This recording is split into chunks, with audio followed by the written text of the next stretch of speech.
Earlier this morning, arrangements were made for the baby's transfer from the hospital, and obviously the doctors had given the all clear for her to be released, and as has been the case for 83 other family or members of families, so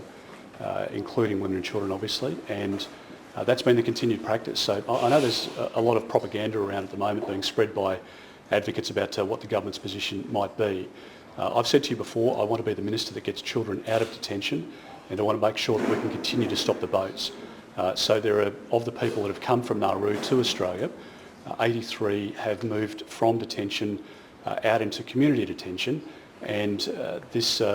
decision in relation to Baby Asha and her family is just a continuation of that. So when I've told you before that we've been able to get the numbers down below 80, the number's around 75 now, it has been because I've released those families out into community detention, and that is the way it should work, because we have a look at each of the individual families and we decide whether or not there are issues around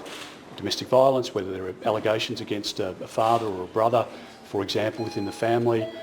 in terms of criminal allegations or other matters where we think it's not safe for that person to be